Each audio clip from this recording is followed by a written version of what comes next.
น้องเดิมจะได้เสือบ่เห็นบ่เอออ่างามหลายเอ้า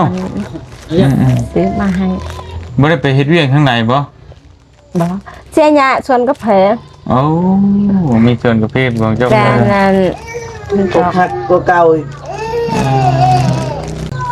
สู้นะเด้อเฮ็ดได้นะโดยมันได้เป็นแล้วก็สู้นั่นแหละทุกอย่างนั้นมันก็ผ่านไปพี่น้องนี่เนาะบ่เตียงก็ฮู้อยู่บางสิ่งบางอย่างมันก็เว้าบ่ได้เป็นใช่สู้ๆโดยขอบใจเลยนะยังดีจะมีเพื่อนอยู่แล้วก็มาอยู่น้ำน้องน้ำนงแล้วก็เบิ่งแย่งช่วยกันนั่นแหละเพราะว่าอีตนเอ้ยบ่อีตอน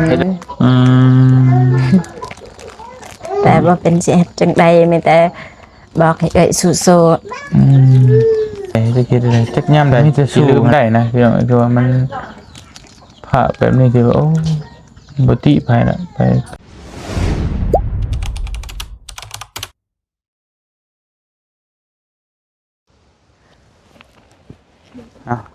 สบายดีเด้อพี่น้องกับทักทายสบายดีพ่อแม่พี่น้องเบิดสุขุทุกคนนะพี่น้องเนาะบ่ว่าสิอยู่ในและก็ต่างประเทศก็ยินดีต้อนรับเข้าสู่ช่องบ่เตียงทองชาแนลคือเก่ามื้อนี้บ่เตียงก็มาบ้านอาลิงเนาะเมืองท่าแตงแขวงเซกองพอดีมาแต่บ้านทงวายแต่ก็สิเข้าไปบ้านน้องจันทนาแต่พอดีเฮาก็เลยคิดได้ว่าลงมารอบนี้ยังบ่ได้มาเยี่ยมน้องเดิมก็เลยสิแวะเยี่ยมถามข่าวน้องเดิมก่อนแต่ก็บ่ได้ซื้อหยังมาฝากครับพี่น้องเนาะบ่ได้ซื้อหยังมาฝากเลยจักสิเอาหยังไปฝากน้องเพิ่น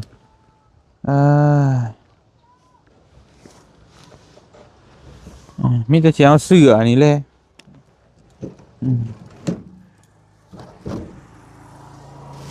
อึ๊บ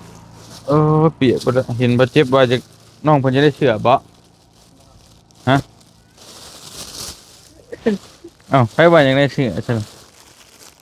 ใส่เอสพอดีพอดีเลยพี่น้องแล้วอยู่ผู้เดียวแล้วบ่ก็เบื่อบ่เอสกับเอ็มพี่น้องแบ่งปันกันใส่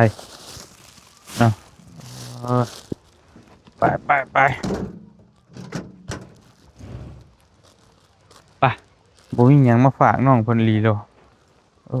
ยพี่น้องไปใช้ได้2บ้าว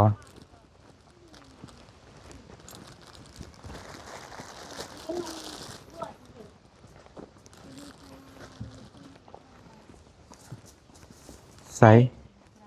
มิดใช้ม้อยจ้อยซีมีอยู่พี่น้องเนาะพากันเฮ็ดหยังเด้บ้านนี่ตัวน้องเดิมไปใช้เบิดแล้วจ้าอีเอ้าโอ้ยพี่น้องเอ้ยสบายดีล่ะสบายดีเสียงคือเป็นอะไรสบายดีเด้อไอ้เจ็บสบายดีเด้อพ่อแม่พี่น้องเป็นทุกทางสบายดีเอฟซีทั้งไทยทั้งลาวอีกต่างประเทศอยู่ในบ้านกันข้อสบายดีและสวัสดีเด้อเลยไพ่อยู่ห้องครัวอ๋อเป็นอะไรคือเสียงจะเปลี่ยนบ่บ่สบายบ่อ้าวสบายดีพี่น้องไงมาแล้วแต่สวนไปแต่สวนมาแล้วเป็นอะไรงามอยู่บ่เพ่เป็นยังมีปุ๋ยใส่บ่หาปุ๋ยมาใส่มวยเงินซื้อโอ้อีตนเลยบาเจ็บปุ๋ยซื้อปุ๋ยให้น้องเพิ่นเลยบาเจ็บเด้อเป็นตะกล้องเฮาพี่น้องเอ้ยไอ้บ่ได้มีหยังมาฝากมื้อนี้บ่มีหยังมาเยี่ยมมายามก็น้องก็ดีใจน้อยพอดีมาเด้อมาแต่ทงหวายก็ได้บ่ได้ซื้อหยังเลยพี่น้องเอ้ยออกมาแต่บ่ได้เข้าเมืองนะมันมีแต่เห็นบาเจ็บว่าน้องเดิมจะได้เสือบ่เห็นบ่ต้องใช้เบอร์หยัง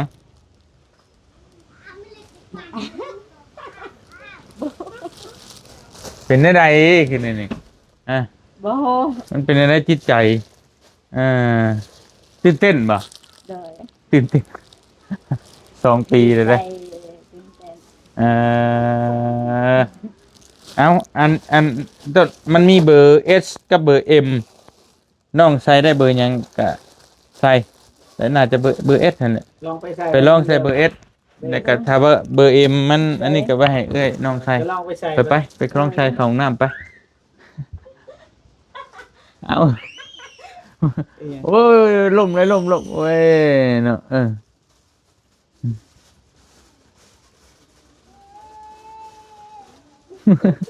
กัดเลยลองแล้วมาเบิ่งน้ำกันพี่น้องนี่เนาะน้องเพิ่นก็สิลองเสื้อเฮาก็บ่มีแนวมาฝากนะพี่น้องมื้อนี้ก็บ่ได้ซื้อหยังเลยตะเล่นก็ไปทุ่งวายแล้วก็เล่นมาเลยก็มันเยี่ยมมายามน้องเพิ่นนั่นแหละก็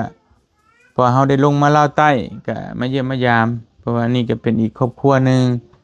เป็นอีกเคสหนึงที่ว่าเฮาได้ซอยตั้งแต่เริ่มนะเดี๋ยวแล้วก็จะเริ่มแรกๆพี่น้องเอ้ยโอ้งาม เอาผมออก พอดีเลยพอดีโอเค นี่ล่ะเด้อละบ่าว โดย ปั๊บ งามหลายเอ้า เอายัง หลานยังออกมาบ่ลูก เข้ากันเลยกับน้องเดิมกับส่งเสือ ไอ้ไหนหนาวเด้อ มันจืดเลย มาตี้อยากมาก็มาออกมาเอานี่ไปให้เอื้อยใช่ไปเอาเฮ้ยอย่าให้โอ้ดื่มซื้อนมมาฝากหลานเลยพี่น้องเนาะ เข้ากันเลยกับส่งกับเสือ เนาะโอ้งามเอาให้เอื้อยไป ละบ่าวมา ให้เอื้อยใส่ตัวหนึงไป ใจได้หลายเด้อละบ่าว โอเค ได้ก็ปะก่อนอุ้มลูกก่อน ลูกให้เอาลูกก่อนไม่นี่ละเป็นยังไงมาแล้วแต่เรื่องเห็นงานกันเลยเพิ่นก็ได้เรื่องนั้นแล้วมีหยังกินแรงมื้อนี่ ไข่ กินไข่ ไข่ไอไซฟอน ซื้อมาให้ บ่ได้ไปเฮ็ดเวียกข้างในบ่ บ่เสียหยะชวนก็เผลอ โอ้มีส่วนกับเพศของเจ้าข แต่ อง นั้นเพิ่นตอกเลยบ่ได้ไปเพิ่นไปเสียกับบ่ตายก็เผลอ ไปเชียร์กับบ่ตายกาแฟ เลยแหละ กาแฟตายหรือหญ้าตาย หยะบ่ตาย โอ้จบเจือยกว่านี่เนาะเว้ยระบาวงุ่งเลยบัดนี้อันนั้นคันไปเสียแบบฝนตกหยะบ่ตายเพราะว่าหยะยังน้อยสำนี้สูง อ๋อถ้าฝนมันตกแหละเสียหญ้าบ่ตาย โดย มันแดดแต่จึงเสียเนาะ โดย โอเคเป็นอะไรนะก็จังว่ากันเพราะว่าทั้งบางทีนี่หิวเลยอยู่ดีใจบ่ โดยดีใจ ดีใจยังดีใจได้เสือดีใจไปเลย ดีใจเบิดสองดีใจน่ะบ่าวมาก็ดีใจได้เสื้อ พี่น้องนี่เนาะมาหาแล้วก็ฮู้อยู่รักระบาวมาหาเนี่ยเนาะบัดระบาวมาหาแล้วระบาวสิไปใช้เนาะ ระบาวมาหานี่เริ่มสิได้หวนกลับแล้วพี่น้องเอ้ยหับเลยก็ได้หับเลยแต่ว่าให้เพิ่นส่งถามเลยก็ได้เจ็บถามเลยซะสบายดี โดยสบายดีเนาะฮัลโหล ไอ้คุยก็ได้มาโอเคเว้ย ชิดกดว่ะ น้องเสร็จแล้ว ออกกันเป็นเน้นฟังปังอ่ะเป็นเนี่ย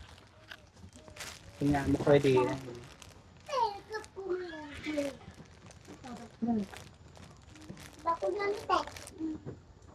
วางละ เน็ตบ่ดี สัญญาณก็น่าจะพอได้อยู่ โทรใหม่วะ บ่จักรหัสอ่ะ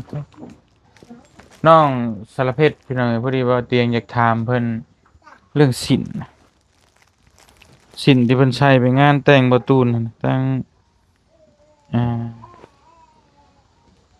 มี FC เพิ่นอยากได้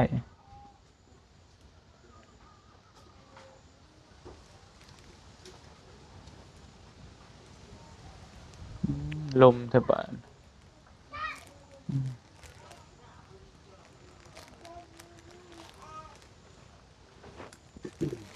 สัญญาณบ่เคยดีตรงนี้ ทางเฮาหรือทางเขา ตั้งเฮานะ อืม อยู่นี่ส่วนหลายพูดไปลงคลิปเด้ ขอโทษโหลน้อง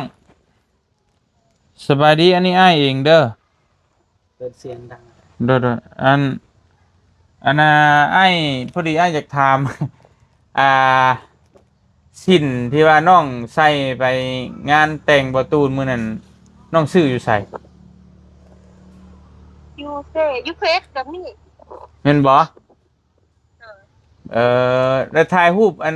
เดือนนั้นแคปเฟซส่งมาให้อ้ายนี่ได้บ่ บอไปซื้ออยู่อ๋อ5นั่นบ่ สีเพิ่นเอิ้นสีหยังหาเพราะว่าเมียอ้ายเห็นแหละเพิ่นว่าทางบ้านเพิ่นอยากได้ แต่ก็บ่แม่นเมียอ้ายอยากได้ดอกเป็นผู้ใหญ่เพิ่นน่ะนะเพิ่นอยู่ทางฝั่งไทย เพิ่นอยากได้อ่าเพิ่นว่าให้ถามน้องให้แหน่ว่า อ๋อโดยจังหน่อยหาเพิ่นก่อนเฟซ เออ ว่าน้องเอาในไลฟ์สดได้แต่ว่าตัวสีดำหันน้องซื้อยูเซ อ่ะ ตัวสีฟ้ามันมี2แบบเด้ตัวสีฟ้า บ่ อยู่ เอาโตที่น้องใส่ไปงานแต่งมื้อนั้นเลยน่ะมื้องานแต่งน้องบองน่ะมื้อน้องฟ้อนน้องวงหั่น เอาตัวนั้นแหละ ยูเซ อยู่เซ่โพ แม่ โอ้ยเนาะ มันก็บ่ได้แพงหรอกแต่ว่ามันแสนไปแสนสาม ก็บอกว่าเนาะแต่ว่าจะมันหาเมียให้หาอยู่สวรรค์มันบ่มีอะนะเพิ่นมาเพิ่นอยากได้แบบนั้นสีนั่นเลยนะ มีแต่ยูเซอันจังหน่อยเก็บให้มีแต่รอ3ยูเซเลยอ่ะ โอ้รอถามอยู่เซ่เพิ่นโอ้เวรนี่ เวลารอถามสินอยู่เซ่ อยู่นี่อยู่ท่าแต่งบ่มีคือกัน น้องซื้ออยู่ในใช้ตลาดบ่ ในตลาดดาวเรือง ตลาดดาวเรืองโอ้ยสิได้บุกตลาดดาวเรืองอีกป่านโอเคฉันน้องเดี๋ยวแคปส่งมาให้อ้ายหน่อยเด้อถ่ายรูปส่งมาให้อ้ายหน่อย โดย โดย เดือนนะที่ต้องให้ โดยขอบใจหลายๆมาแต่สวนบ่ โดยอยู่ส อื วย โอเคขอบใจเนาะขอบใจโดยพี่น้องเอ้ยพอดีสาวไปเพิ่นทั้งเมป้าป๋าเพิ่นอยากได้นะสินแบบน้องสารเพชรน้องสาวประพลใส่ไปงานแต่งอ่าน้องตูนน้องบองมื้อนั่นแหละเพิ่นเห็นว่างามอยากได้แต่ว่าให้ถามเมียบ่เตียงไปหาอยู่ซิโนก็บ่มีเพิ่นอยากได้แบบนี้โอเค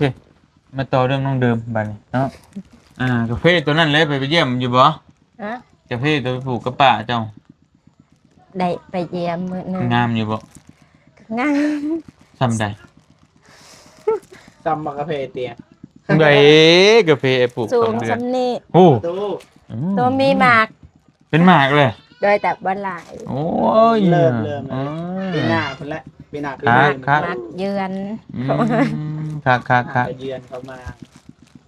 ตัวนั้นได้พี่น้องไอ้ตัวบุกเบิกได้ไปชวนน้องเดินมาตัวที่เบาเตียง ครั้งแรกที่ไปเห็นวิธีการปลูกกาแฟอยู่หันเลยอยู่หันเลยพี่น้องเนาะแต่ก็บ่ให้ไปเบิ่งเลยแต่โอ้มันทรหดหลายนะ ลงนี่สิ ยามฝ บั น ด ยาม บัดไปฮอดสวนประยักมือบอกว่า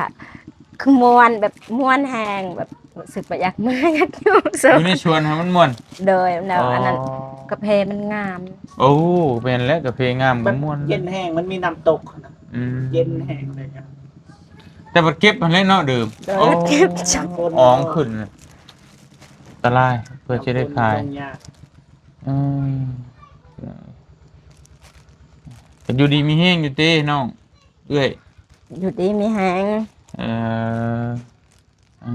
ใครอยู่ดอกจะมาเยี่ยมมายามพี่น้องไอ้น้อยได้เป็นได้ไอ้น้อยอยู่ดีมีแห้งอยู่บ่ไปเชียหญ้าหยังน่ะ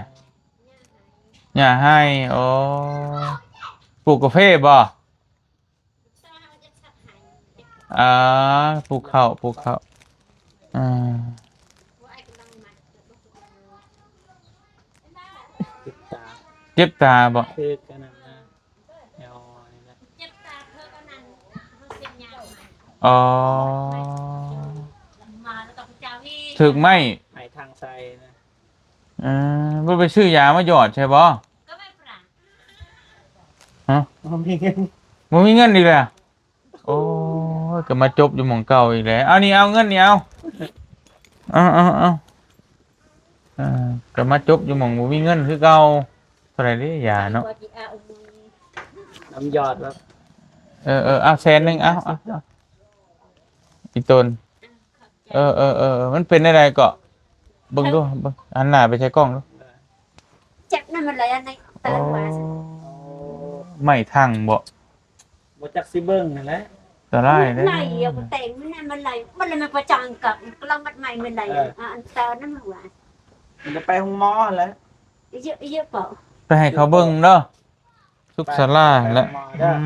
เอาเงินนั่นแหละไปทุกศาลาเด้อ ได้เยอะ กระไหนมันจังคนไม่ไหวมันได้อะไรอันนี้อะไรดำถึงเนี่ยมันคนใหม่มันจับเพื่อนอะไร บ่ต้องมันทางใส่เลย ไม่ทั้งบ่ ไม่เฮีย ไม่เหี้ย อีตัว แล้ว นี้ อะไรมันหนักเหี่ยวว่าอะไรมันจะอะไร ได้ อันตรายนะไปทุกศาลาเด้อ จะไปเลยเด้อตอนนี้ไปเลย ไปทุกศาลาไปให้เขาเบิ่งให้ไป ได้ไป ลืมเบิ่งต้นดอกเอางามมั้ย ไปได้ เดือนนะน้อง อีตนเลยให้ลูกให้แม่กำลังนั่นอยู่ว่าจะคิดมื้อนั้น กินอะไร อกหักตัวเก่าอีก จังอะไรกันเฮ็ดอะไรเนาะเมื่อยได้พี่น้องเลยแต่ละคู่แต่ละคน น้องเดิมให้แทนนี่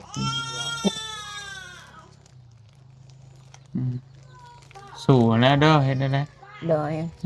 มันได้เป็นในก็สู้นั่นแหละทุกอย่างนะมันก็ผ่านไปพี่น้องนี่เนาะบางเตียง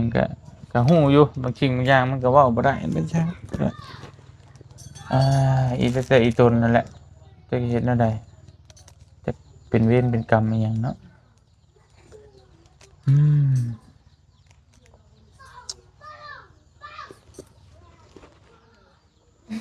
สู้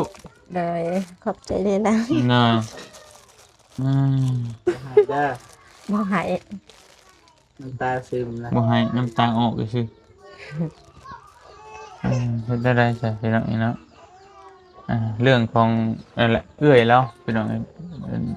เอื้อยของน้องเดิมนั่นแหละมันก็มีปัญหาทั้งครอบครัวโน่นนี่นั่นแต่บางสิ่งบางอย่างเขาก็บ่อยากเว้าเนาะมันพี่น้องเอ้ยเป็นแนวบ่ดีนะก็อย่าอะไรให้จะได้จะเบิ่งแยงนั่นแหละเนาะยังดีจะมีเฮือนอยู่แล้วก็มาอยู่น้ำน้องแล้วก็เบิ่งแยงช่วยกันนั่นแหละเพราะว่าเฮ็ดได้แล้วพี่น้องเนาะแยกกันอยู่แล้วเด้ครอบครัวยังดีจะมีน้องนะมาอยู่เป็นเพื่อนน้องแต่บ่มีน้องจักสิแนวใดสิไปอยู่ไสแล้วน้องเพิ่นก็ได้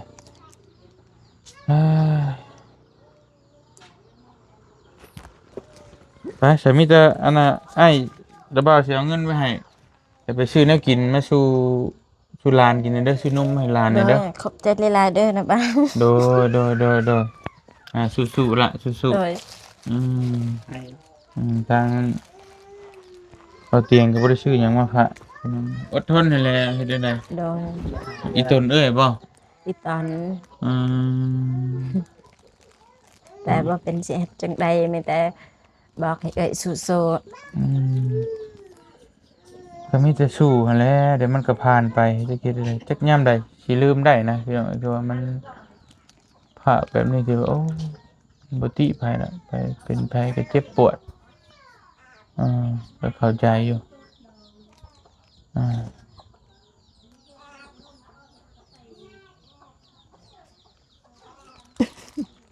ขอบอก โอเค ขอบใจหลายๆเด้อนะบ่าวที่ สู้ มาให้เสื้อให้น้องดื่มกับพี่สาวน้องดื่มแล้วก็ให้เงินน้องดื่มก็ค่อยนะบ่าวสุขภาพแข็งแรงเด้อร่ำรวยอย่าเจ็บอย่าจนตลอดปีตลอดไปเด้อสา สาธุ ธุ สาธุโอเคไปนะครับก่อนเด้อ โดยเดิน สู้ ทาง ๆนะ ปล น้ อ อง ด เด้อ ภัยเด้อ สู้ๆไปได้ไดอดทนเดี๋ยวมันก็ผ่านไปเฮ้ยพี่น้องเอ้ยไปกลับก่อนแล้วบอกกลับก่อนเด้อ โดยเดิน เด้ ทางปลอด อยู่ ภัย ดีมีแฮงสู้ๆทำไมไม่ให้แล้วกันไปพี่น้องเอ้ยจนเนาะโอ้ยครอบครัวบ่สมบูรณ์กันนี่แหละพี่น้องเอ้ยไปกลับก่อนไปเด้อน้องเด้อไป